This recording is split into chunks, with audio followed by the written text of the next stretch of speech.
मुझको बना दो मेरे नाथ तुम,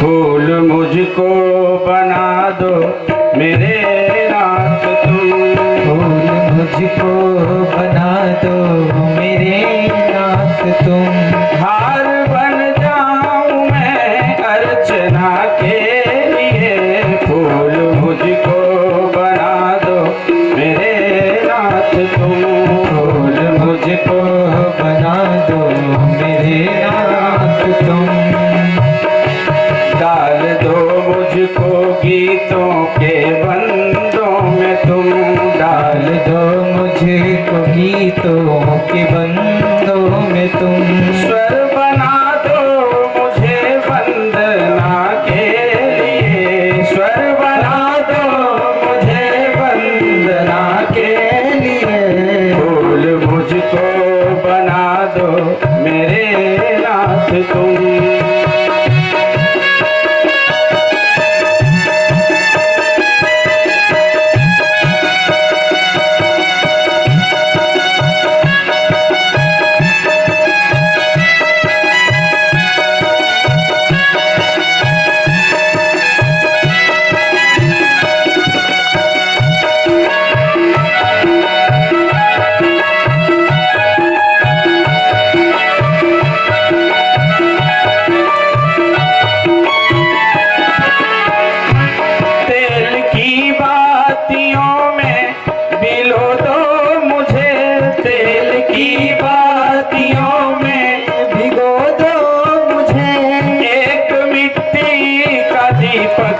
बना दो मुझे एक मिट्टी का दीपक, बना दो मुझे द्वार पर मैं तुम्हारे निरंतर जलूं, द्वार पर मैं तुम्हारे निरंतर जलूं, ज्योति बन जाऊं मैं ज्योत्सना के लिए, फूल मुझको बना दो मेरे नाथ तुम, फूल मुझको बना दो मेरे नाथ तुम, फूल मुझको बना दो मेरे नाथ तुम, हार बन जाऊं मैं, हार बन जाऊं मैं अर्चना के लिए, फूल मुझको बना दो मेरे नाथ तुम, फूल मुझको बना दो मेरे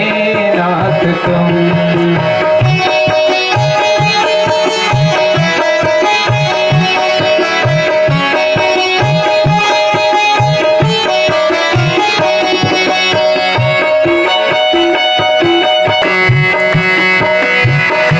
शंख की गूंज कर, शंख की गूंज बनकर लगूं गूंजने, शंख की गूंज बनकर लगूं गूंजने, घंटियों के स्वरों में समा जाऊं मैं, घंटियों के स्वरों में समा जाऊं मैं, शंख की गूंज बनकर लगूं गूंजने, घंटियों के स्वरों में समा जाऊं,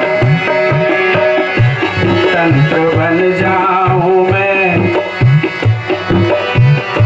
तंत्र बन जाऊं मैं, मंत्र बन जाऊं मैं, तंत्र बन जाऊं मैं, मंत्र बन जाऊं मैं, भाव बन जाऊं मैं भावना के लिए, भाव बन जाऊं मैं भावना के लिए, फूल मुझको बना दो मेरे नाथ तुम, फूल मुझको बना दो मेरे नाथ तुम, हार बन जाऊं मैं अर्चना के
किसके माथे लगूं मैं हवन में मिलूं किसके माथे लगूं मैं हवन में जलूं किसके माथे लगूं मैं हवन में जलूं किसके माथे लगूं फूल बन जाऊं मैं कल्पना के लिए फूल मुझको बना दो मेरे नाथ तुम फूल मुझको बना दो मेरे नाथ तुम हार बन जाऊं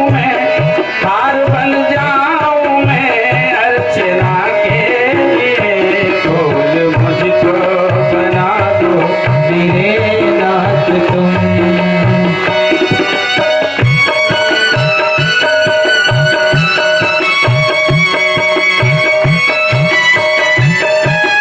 और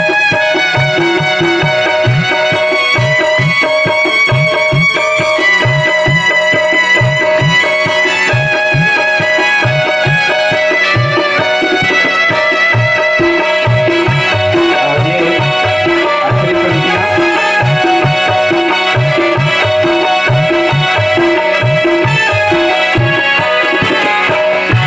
मैं तुम्हारे चरण का पुजारी बनूं मैं तुम्हारे चरण का पुजारी बनूं मैं तुम्हारे ही दर का भिखारी बनूं मैं तुम्हारे ही दर का भिखारी बनूं भीख में मांग लूं मैं तुम्ही को प्रभु भीख में मांग लो मैं तुम्हीं को प्रभु और क्या चाहूं मैं याचना के लिए फूल मुझको बना दो मेरे नाथ तुम फूल मुझको बना दो मेरे नाथ तुम हार बन जाऊं मैं याचना के लिए फूल मुझको बना दो मेरे नाथ तुम फूल मेरे नाथ तुम मेरे नाथ तुम बोलिए भक्तवत्सल भगवान की जय हो। हाँ आइए हम आपको त्रेता में प्रवेश लेके चलते हैं। त्रेता का विषय है त्रेतायाम जजतो मख। त्रेता में भगवान की कृपा कटाक्ष उनकी दया उनका अवतरण वो यज्ञ क्या विषय है। जैसे ही राजा दशरथ को यह स्मरण हुआ कि जो हमको श्राप मिला है यह जब तक हमको पुत्र नहीं होगा तो सफल कैसे होगा। हमने कल कहा था कि मैं आपको 7 कारण बताऊंगा कि परीक्षित ने अमृत जब देव जी ने कहा कि मत पियो तो क्यों समर्थन दे दिया, लेकिन कहने को कह गया बताया नहीं था। तो वो 7 कारण आप जान लीजिए, फिर हम भी आपको बताते हैं वर्तमान परिवेश। पहला कारण यह है कि बिना पत्नी कथम धर्म अरे आश्रमाणाम अपि प्रवर्तये। किसी भी आश्रम में, यो तो गृहस्थ आश्रम है आपका, दूसरा आश्रम है, तो गृहस्थ आश्रम तभी प्रारंभ होता है जब गृहिणी मिले आपको। अगर गृहिणी नहीं है तो गृहस्थ आश्रम की उपयोगिता क्या है। तो जो शर्त पहली लगी कि गृहिणी को न दिया जाए, सुधा राज्ञा प्रपीयता राजा अमृत पिए रानी को न दिया जाए। अभी मैंने और विवाह की पहली शर्त क्या बताई कि जो न्याय मार्ग से मिले उसको इनको दे दो, मांगने की जरूरत ही नहीं पड़े है? तो अभी आपने जो राजेश्वरानंद वाली बात सुनी है, वो हाथ प्रयास नहीं, जीवन में उसको सोचिए। अगर परीक्षित अमृत पी करके अमर हो जाते और बार बार वो मरती तो वही विसंगति आती जिसके नाते भगवान शिव जी 108 माला जो पहनते हैं वो स्फटिक नहीं है, क्या जानते हैं, वो पार्वती का मुंड है।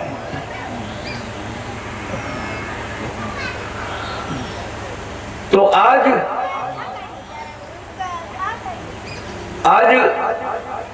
उनको जब स्मरण हो आया कि हमारा ये जो श्राप है ये अक्षर का है, न क्षरा अक्षर। परीक्षित ने सोचा मुझे पोटेशियम साइनाइड पीने को नहीं दिया जाएगा कि उसके प्रतिकार के लिए मैं कोई इस द्रव को पी लूं, सिर्फ से हमारा काम नहीं चलेगा। हम अक्षर का निदान अक्षर से करेंगे। दो कारण हो गया। तीसरा, हमको श्राप भूलोक में मिला है तो निदान भूलोक का प्राणी करेगा, मैं देवलोक के प्राणी से निदान नहीं कराऊंगा। तीसरा कारण। चौथा, अगर श्राप दिया ब्राह्मण ने तो निदान भी ब्राह्मण ही करेगा। आज कई बाटे अगर एक जात से कोनो प्रकार का दुरा हो गया, कहें पूरी जात हटाए दे। कोई जात विशेष नहीं गड़बड़ होती है, व्यक्ति विशेष में गड़बड़ी होती है। आज हमको आपको इस जात के सूत्र में बांट करके हमको आपको लड़ाया जा रहा है।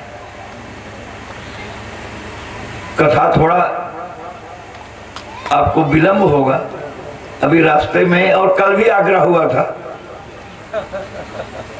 कि गुरु जी आपने चतुर्वेदी, त्रिवेदी और द्विवेदी की बात रखी, मिश्र, पांडे, उपाध्याय, इनको आपने इनकी कोई व्याख्या नहीं बताया।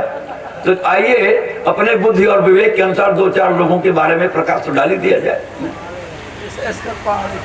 विशेष करके पांडे जी। हाँ, चूंकि साथ में आते हैं और इनकी संख्या भी है आपके यज्ञ क्षेत्र में, ये तीनों पांडे की प्रतिमूर्तियां हैं विद्यमान है। तो अगर इनकी चर्चा नहीं होगी तो हमारा काम बढ़िया नहीं करेंगे लोग। और हमारा काम थोड़ी नारायण का काम है, शालिग्राम का काम है। शालिग्राम नारायण की प्रतिमूर्ति है, हम नाम ना लेते आपका, हम तो उनकर व्याख्या करते। आप इज्जत सोचे हम आप नाम लेते। तो अब आप आइए देखिए, सद असद विवेचनीय या बुद्धि सा पंडा इति कथते। पांडे और पंडा दो शब्द है ना। पंडा किसी को कह दीजिए तो बिगड़ जाएगा, यहां भी रहने वाले कह दीजिए बिगड़ जाएगा। जबकि पंडों का विवेक इतना ऊंचा होना चाहिए तब वो पंडा है। तो जिसकी बुद्धि प्रकृष्ट हो कि क्या करना चाहिए क्या नहीं करना चाहिए, उसको पांडे नाम दिया गया। उप और अध्याय दो शब्द हैं। नारायण के समीप में जाने की, अध्ययन की जो कला सीखे उसका नाम उपाध्याय। और आज तो उपाध्याय कहा ही नहीं, शर्म लागत कहें भैया हम तो त्योहारी है, तो कैसे हमका उपधिया कह दिया।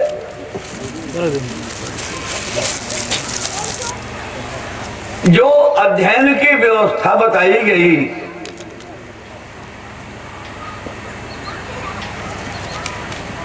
भाई देखिए, विप्रो वृक्षः तस्य मूलं च संध्या, वेदा शाखा धर्म कर्माणि पत्रम, तस्मात् मूलो यत्नतो रक्षणीयः, छिन्ने मूले और नैव शाखा नैव पत्रम। और छोड़िए, अगर कोई त्रिकाल संध्या करता है, वेद की तो बात छोड़िए, अगर वेद पढ़ता है तब तो त्रिपाठी हो जाएगा। त्रिकाल संध्या करने वाला ही तो ब्राह्मणत्व की अपनी सुरक्षा कर पाएगा ना। जो तीन कालों में सुबह दोपहर शाम, जैसे दवाई TDS लीन जाता है, इस प्रकार से जो वेदों का पाठ करे वो त्रिपाठी। उपाध्याय आपको मैंने बताई दिया। और देखिए, वेदों में भी अलग अलग शाखाएं हैं। कृष्ण यजुर्वेद है, शुक्ल यजुर्वेद है। जो मिश्रित वेद का अध्ययन करता है वो हमारे श्रोता की तरह वो मिश्र होता है।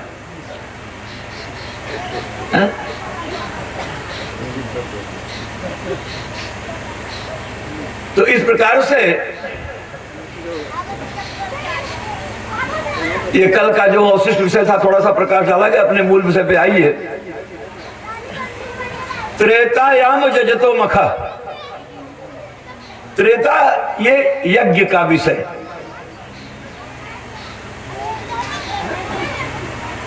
और अभी आपको 3-4 कारण बताए थे। हाँ, 3 आपने सुना कि 4, अब इसको आप बताएंगे और हम आपको गिना रहे हैं। देखिए,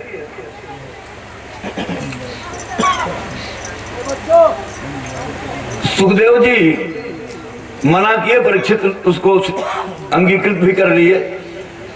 विधि लेख विवर्जनात्, विधि माने कानून, विधि माने ब्रह्मा। ब्रह्मा ने सबकी मृत्यु लिखा, मृत्यु लोक में आने वाले व्यक्ति को अमर नहीं किया गया। अगर 7 लोगों को अमरत्व नहीं प्रदान है, सब तैते चिरजीवी ने अधिक दिन तक जिएंगे, अमरत्व नहीं है, मरेंगे वो भी, लेकिन हमसे आपसे ज्यादा उनको आय मिली हुई। तो अब वो सोचे कि अगर अमृत पी लेंगे तो अमर हो जाएंगे, तो ब्रह्मा का लेख जो है वो गड़बड़ हो जाएगा, विधि का लिखा गड़बड़ हो जाएगा। दूसरा, कानून ये कहता है कि एक को मार करके 100 को बचाओ तो आप पर हत्या का अभियोग नहीं लगेगा, आप दोषी नहीं होंगे। 100 को मार करके 1 को बचाओ तो निश्चित है कि आप दोषी होंगे। तो परीक्षित ने अपना 1 का जीवन बलिदान किया और उसके बदले में समूचे प्रजा को भागवत की कथा का सुनने का अवसर दिया। तो जो समाज का हित करेगा उसका नाम सदैव सर्वोपर स्वर्णाक्षरों में लिया जाएगा। इन्हीं सब कारणों से उन्होंने अनुमोदन भी कर दिया कि मैं अमृत कथा सुनूंगा, अमृत पीऊंगा नहीं, लिक्विड नहीं पीऊंगा। और इसके ही भांति आज विचार आया दशरथ के मन में कि अगर हमको संतान नहीं हुई तो जो पुत्र के वियोग में मेरी मृत्यु बताई गई, तो जब पुत्र नहीं होगा तो उसका वियोग नहीं होगा तो मेरी मृत्यु नहीं होगी। विधि लेख विवर्जनात्, यहां भी ब्रह्मा का लेख फेल होगा और ब्राह्मण की बात झूठी हो जाएगी। ब्राह्मण के लिए दोनों परेशान है, दोनों क्षत्रिय ही हैं, ये भी क्षत्रिय हैं और आपके परीक्षित भी क्षत्रिय हैं।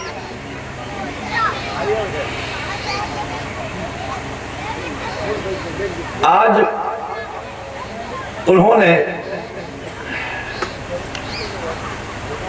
ब्राह्मण की वचन की रक्षा करने के लिए किसी क्षत्रिय के पास गए भी नहीं कि हाँ मेरी मदद कर दो, उसकी रक्षा करनी है उसकी वाणी की।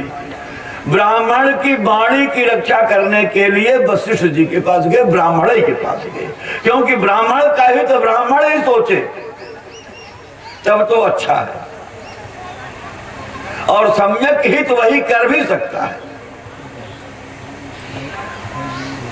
तो जाकर के उन्होंने अपने मन की व्यथा को निज सुख दुख गुरु ही सुनावा। अब आप बताओ,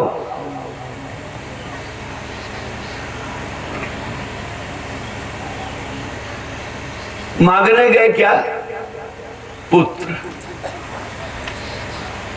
मांगने गए पुत्र। उन्होंने क्या कहा कि धरहु धीर होई है सुतचारी, धैर्य रखो। तो वहां संख्या तो कहे नहीं थे कि हमका 1 पुत्र दे दे कि 4 दे दे, तो 4 क्यों दिए भाई? ये भी तो सोचने की चीज है कि 4 दिया क्यों? तो 4 जो दिया, तो आप तो शिक्षा जगत में रहे हैं, कहो कहा तो भैया फोटो स्टेट ले आया, मूलो ले आया, देखिए हमका शंका लागत या है। आजकल तो लोग उसे पेस्ट करके फोटो स्टेट करा लेते हैं। तो 2 मूल हैं जो भी आपको बताया गया, कृष्णगर्भ और बामन महाराज, ये मूल हैं। 2 मूल आए, 2 फोटो स्टेट आए। बोलिए आनंद कंद भगवान कृष्णचंद्र की जय।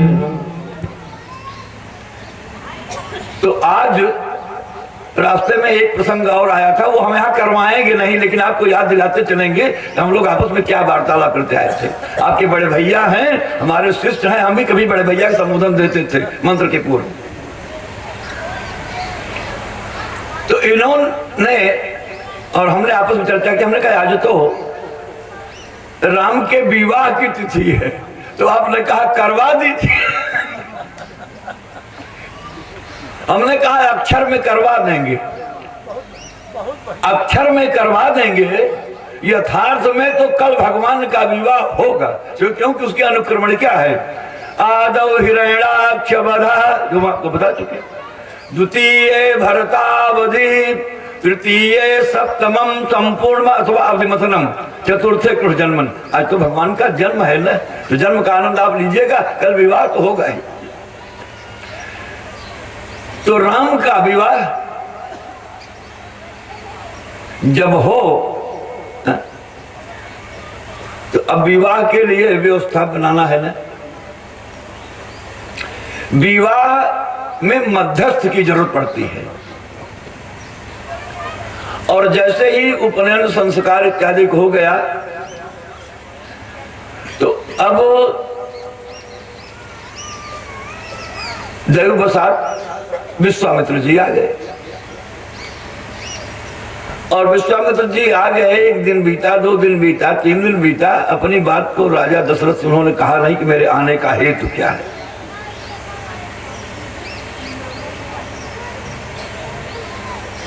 तो तमाम ऐसे संत मनीषी ऋषि हुए हैं, सबकी ख्याति अलग अलग है, जिसमें 2 लोगों की ख्याति कुछ अलग ही है, दुर्वासा और विश्वामित्र। इन दोनों का क्रोध जो है ये सर्वविदित है।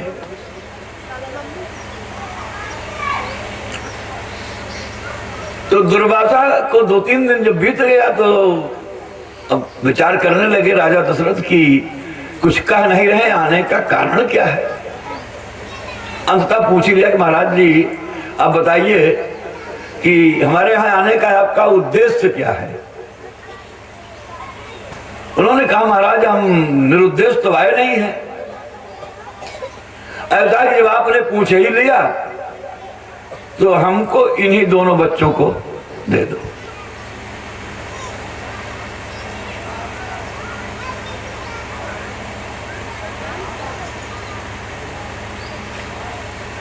तो मांगा कौन, फोटोस्टेट ना मूल,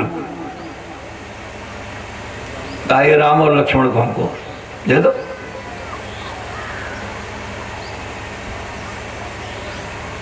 चौपाई हमको याद नहीं आ रही कौन सी चौपाई कही गई, लेकिन उसका अर्थ मैं आपको बता दे रहा हूं। उन्होंने कहा कि देखो आपने मांगा जरूर लेकिन विचार नहीं किया। अरे देने की वस्तु है,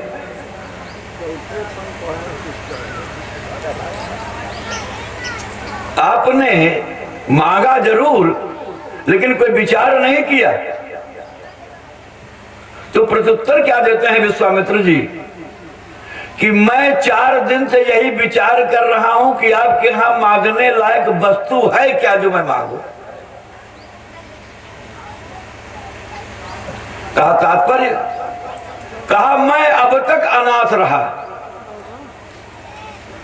आज मैं इसलिए इनको मांग रहा हूं कि हम हो सनाथ। इनको मांग करके मैं इनसे अपना नाता रिश्ता लगा करके मैं अनाथ से सनाथ होना चाहता हूं, और कोई मांगने का उद्देश्य नहीं है। बाकी जो उन्होंने बताया कि जंगल में यज्ञ कर रहे हैं, वहां उपद्रव हो रही है, ये सबको तो उन्होंने कहा मैं ही चलता हूं, आपकी यज्ञ को मैं रक्षा करूंगा। कहा नहीं, मैं सनाथ होना चाहता हूं। तो उनके सनाथत्व पर वशिष्ठ जी ने उसका अनुमोदन भी कर दिया कि जहां राम रहेंगे, जब नाथ रहेंगे तभी तो दुनिया सनाथ होगी। जहां इतना बड़ा दोनों का विरोध था वशिष्ठ और विश्वामित्र का, लेकिन नाथ के सानिध्य पर दोनों में एकीकृत हो गए। कहा इनको दे दो।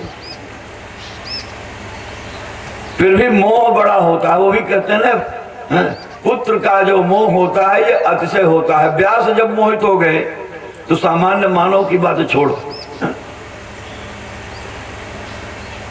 उन्होंने कहा कि देखो मैं अगर आज्ञा दे भी दूं तो ये बच्चे माँ के अधीन है ना, उनकी भी अनुमति होनी चाहिए। तो वशिष्ठ जी ने कौशल्या जी को तो और दूसरे रूप में समझा दिया कि देखो ये जो विश्वामित्र आए हैं ना, इनके अंदर एक कला का, यही कला में आज ठगी चलती है, विश्वामित्र वाली कला में। कहन एक कदुई का ही दे आ जाओ जो ठगहार आओ कहन ले आओ सोना चांदी ही गाड़ा तो हर तोहफा था, बाद पूजा कराओ एक